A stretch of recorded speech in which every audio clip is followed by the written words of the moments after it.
Hey guys, Chad here from Take It or Leave It Reviews, here to give you my top 5 most disappointing films of 2022, and I am sorry it is so late. I've been sick for a while, and I totally lost my voice, and I'm finally back and ready to close out 2022 properly. So just as a reminder, this is my biggest disappointments of 2022, okay? This is not my worst films of 2022, because you might be thinking, where the hell is Thor Love and Thunder on this list? Actually, Thor Love and Thunder, I thought it was going to be shit when I went into the movie, and hey, lo and behold, I came out of the movie and I thought it was shit. My expectations and my final thoughts were perfectly aligned with one another, so that's why Thor Love and Thunder is not on my list. This list is made up of the films that had the largest gap between my final score for the film and my expectations going into it. And with that being said, let's get to my 5th most disappointing film of 2022, which is Don't Worry Darling. This was a film that I had heard about before I saw the trailer, and I was very excited for it. I mean, Olivia Wilde, who did Booksmart, which I haven't seen but I've heard great things about, I was really excited to see her second film and thinking maybe this is a film that's going to start really propelling her as a director. And then I saw the trailer, I saw the cast, I saw the cinematography and the score. It sounded and looked fantastic. And then all of a sudden the controversies started, and I'm not going to bore you with the controversies. You know all about them by now, but the controversies and the reactions to seeing the film in the festivals, that tempered my expectations a bit. But despite those lowered expectations, I came out of the film being even more disappointed than I was trying to prepare myself for. At the end of the day, I did have some fun with this film. Some of the filmmaking elements that go into this are very well done. The score, the cinematography, most of the acting, that was there. It was on point. And some of the sequences and scenes I thought were quite thrilling and suspenseful, and there were a number of scenes that were very entertaining. But at the end of the day, I just didn't feel like this film came together as a whole. It felt very sloppy and it felt very poorly edited. There's a number of scenes that feel like they should just be deleted scenes. I mean, this film felt a bit like a suspense funhouse where there's just a number of scenes that the director and writer thought would be really cool and fun, but really don't connect with the narrative. It's just showing off some cool, fun scenes for us. Like a funhouse, like, oh, what's behind this door? Oh, whoa, that was crazy. What about this one? Oh, that's crazy. Oh, that one's cool. But there's like no connection to it. They could have just as easily been deleted, and I think that they should have been. There's just a sloppiness to this film, and the ending, holy hell, the ending was totally Lost effect big time, where I thought, oh yeah, that was a cool ending 12 guesses ago. Like, come on, guys. Like, this ending might have been really cool 20 or 30 years ago, but come on, ever since The Matrix, this is what you're gonna do? Like, what happened here? Why did you guys think this would be super cool and a major revelation? It's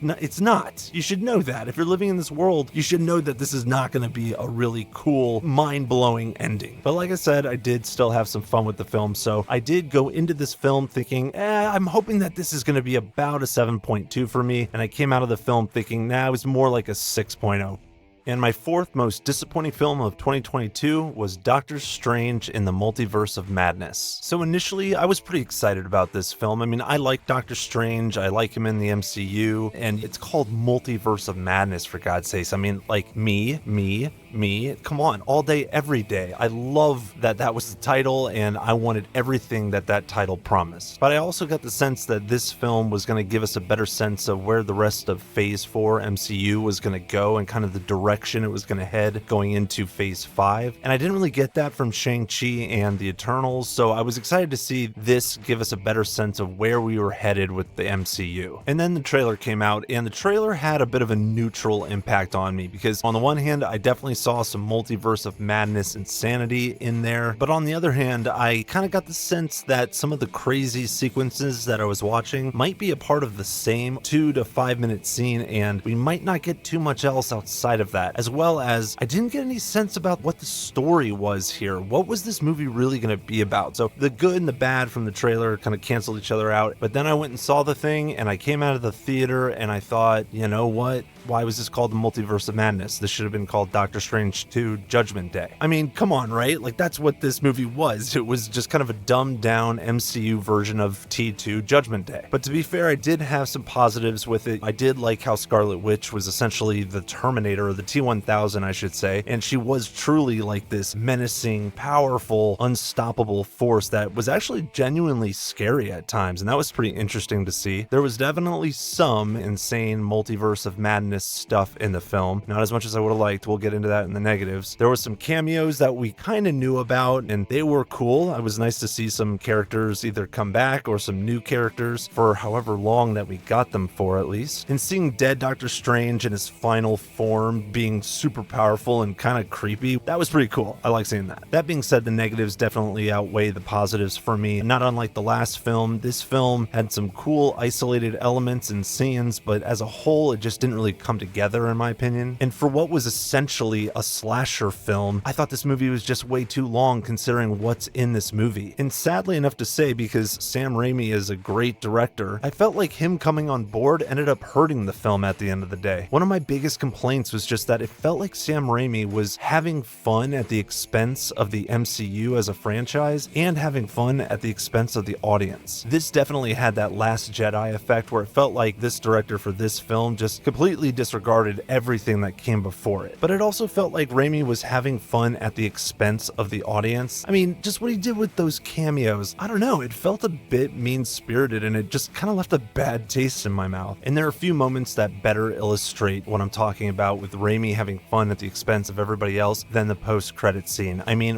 what a waste of time that was. But look, Raimi's a great director. I just think he kind of screwed this one up a little bit. Moving on to the story. This felt like such an isolated Twilight Zone kind of film that didn't end up going and showing the direction of the MCU in phase 4 and 5 whatsoever. I honestly think that this would have worked much better as a one-off series. But one of the things that really was utterly disappointing to me is that I thought that in the multiverse of madness, A, we would just get a lot more insanity and a lot more craziness, but also B, I just thought that we would get Doctor Strange unleashed, and I just didn't get any sense of that, and I just felt totally underwhelmed by what I saw in this film. But when it comes down to the math, when I was going into this film, I expected that the film would end up being about a 7.3 for me, but coming out of the film, it ended up being about a 5.8.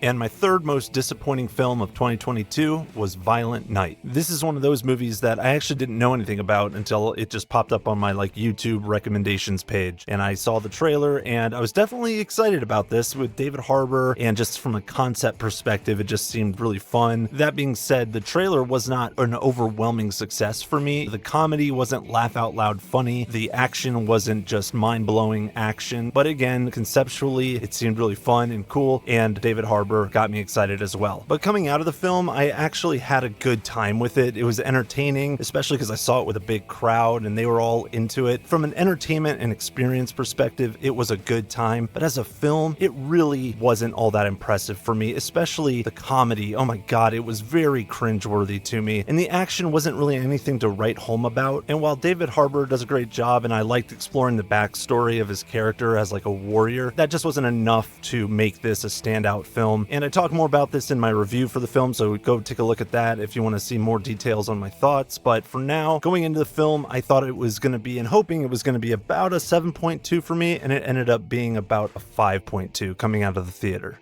Moving on, we've got the second most disappointing film of 2022, and that was, this is a fun one, Halloween Ends. Wow, there's a lot to talk about with this film. I'm gonna try to keep it short, but man, Halloween Ends, holy shit. This is an interesting one because most of the movies I've talked about, I had positive thoughts going into them. The trailer kind of brought me up or down, but I had positive thoughts going into the movie. Well, with this, I did not like Halloween 2018 very much, and I definitely did not like Halloween Kills, and I did not have very high expectations for Halloween Ends, except for one thing. The fact that Jamie Lee Curtis said that this is a very, very different Halloween film and it's probably going to piss off most of the Halloween fans. I found that so intriguing, and I'm a huge fan of swinging for the weird, going for it, and just trying something new. And I was really, really hoping that despite the two movies that came prior to it that I did not like, maybe this one was going to be different. Maybe they were going to get super weird with this thing, and that potential excited me. And then the trailer came out, and honestly, while the trailer itself was not a very good trailer, in my opinion at least, there were some things that I did find intriguing. The fact that we saw like Michael Myers in the sewer and he looked all dirty, and it seemed like it was taking place several years after the events of Halloween Kills. And then there was this final battle that they were promising between Michael Myers and Laurie Strode. But all in all, I wasn't willing to bet a lot of money that this was going to be a good film, but I was fingers crossed, rolling the dice, just thinking, man, maybe this is the one. Maybe this one connects with me. it because it's so bizarre and different. And coming out of the theater, I just thought in my head, wow, they know what they're talking about when they say that original doesn't mean good. I mean, the film is different. It's definitely a unique take on the Halloween tale. I actually really enjoyed the first 20 minutes of this film. I got really excited in the theater. I was like, dude, are they going to do it? Are they going to pull it off? Is this going to be really cool? But then the film just ends up falling flat on its face. I mean, where the hell is Michael in this movie? And when we do see him, it's hard to watch. Who's this guy Corey? The writing is very bizarre. There's a lot of narrative gaps, and the battle between Michael and Laurie was just non-existent until the end of the film, and it felt like a dud. This whole franchise feels like an example of when creativity is not harnessed and it's not refined. It just feels like there's creatives who are just like, yeah, that would be so cool, and that would be so cool. Oh man, let's totally do this and just throw off the audience. It'd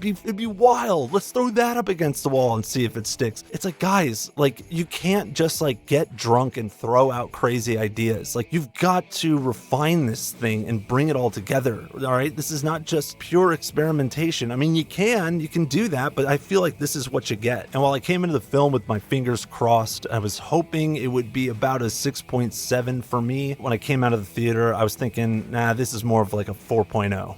And now we're down to the most disappointing film of 2022 for me, which was The Black Phone. This is a truly tragic film for me to discuss, just because I thought this had my name written all over it. I mean, I heard about this film. Ethan Hawke is one of my favorite actors working today. And then I saw the trailer. It all just seemed really creepy. The thrills were there. All the stars are lining up perfectly. And it's been a while since I've seen it, but when I came out of the film, I just remember thinking, like, what the hell happened with this script? Like, none of this seems to make sense. There just feels like there's plot holes all over the place. This whole realm that the kids go to is utterly unexplained, and it just doesn't make any sense to me. One of the things that just totally bugged me was the fact that Ethan Hawke's scenes all seemed to be in the damn trailer. So like, there was no surprises. I felt like I'd seen everything from him by the time I went into the film, and that was just truly disappointing. I just found this film to be so frustrating. It was just a major disappointment for me. I went into this thinking this might be an 8 out of 10 for me, but actually I came out of the theater and then thought about it some more, and I ended up settling on about a 4.8 out of 10 for The Black Phone. But those are just my thoughts, guys. Take it or leave it. What do you guys think? Have you made your list of biggest disappointments of 2022, or some of my films on that list? Are there some films on my list that you actually loved? I'm sure The Black Phone can be a controversial one. I know a lot of people ended up liking that movie, and to each their own. It just didn't work for me, but I'd love to hear your guys' thoughts. Let me know down in the comments section. Let's talk about it. And as usual, guys, thank you so much for stopping by my channel. I really appreciate it. Don't be afraid to hit that like button and subscribe, and I'll be putting out my top 10 favorite films of 2022 soon, as well as coming out with some reviews for some movies like The Outwaters. I got a lot to say about that film. Keep an eye out for them, and until then, I'm Chad from Take It or Leave It, and I'll check you later. Check you later. Check you later.